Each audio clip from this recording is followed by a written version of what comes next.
we thought it would be appropriate today, just as part of this short but hopefully meaningful commemoration, to ask our Poet Laureate, um, Al Moritz, who we've all heard. He just seems to be able to, and I'm sure he will again today, bring the right tone and the right words and that's why he's the Poet Laureate. You know, people sometimes ask, why do you have one? Well, today represents one of the many answers that we have for that. And he's put together a poem to mark this incredible pandemic year and our collective journey that we've taken together. And I think it's a poem that will resonate with many as we continue to grapple with this most unprecedented, extraordinary challenge. So, Poet Laureate, over to you, and thank you so much for creating something for us today and for coming to share it with us in person. Thanks very much, Mr. Mayor. This is a great opportunity and, of course, a great responsibility, but I take joy in being able to address you here today, and I hope it's something at least marginally worthy. The title of the poem is Exactly Here the Marvel Spoke, Memorial of a Plague Year, March 2020 to March 2021. You staggered from death to death. You dragged yourself from the silent window where an old face looked out and knocked with twig-like fingers at children trying to shout in through the crystal silence. Grandma, Babushka, Aljida, Babcha, Nani, Daddy, Abuelita, Nana, Bobe, Ba, Najimama, Nona, Bati, Jiajia, Abo. The cries broke on all the walls and forbidden doors of well-meant homes of rest. And how you longed to go in, to sit by them, hold them each in their dying. How you longed for death to be again as it should be, the dying one among us. And exactly here the marvel spoke. Your eyes grew clear. You were holding them. In your shattered longing, you grasped them. The dividing plague could not divide. We remained one.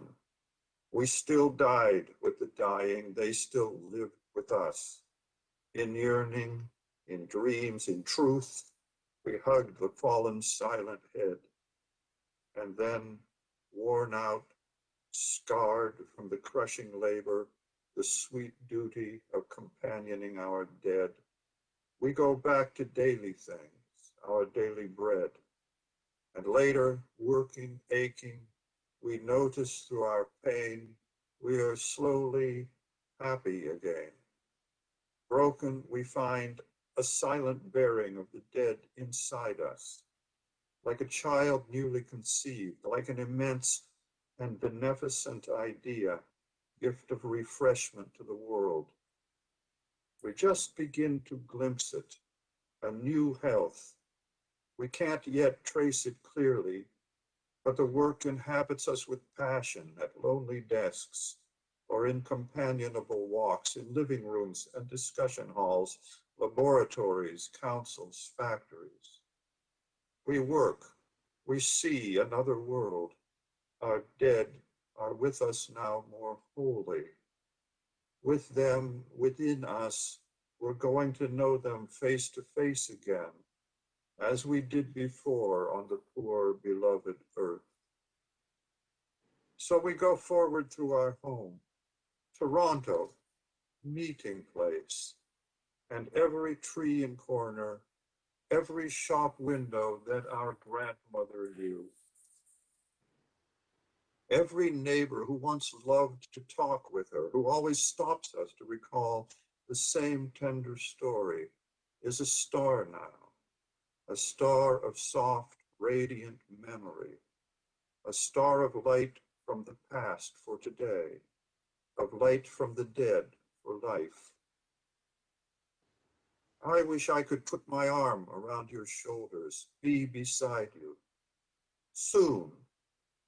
For now, though, plague still stares between us, and yet we don't have far to go to reach the utmost sobs of the splintering universe, and with our hug, bring them all back together, assemble them here for a parliament of loves.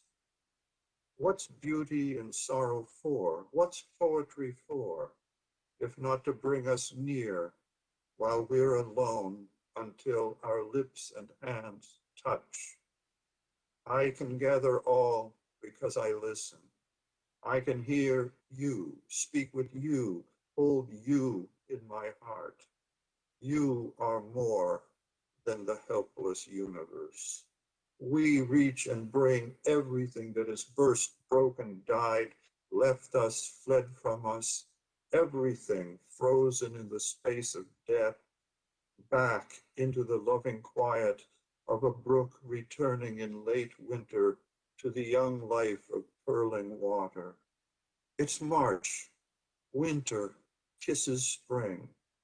We don't have far to go, only from dusk to morning, to gather the fragments of disaster in music and tears. I see, hear, love the men and women all around me. I'm with them. I am here. I hug them in the body of my song. Thank you.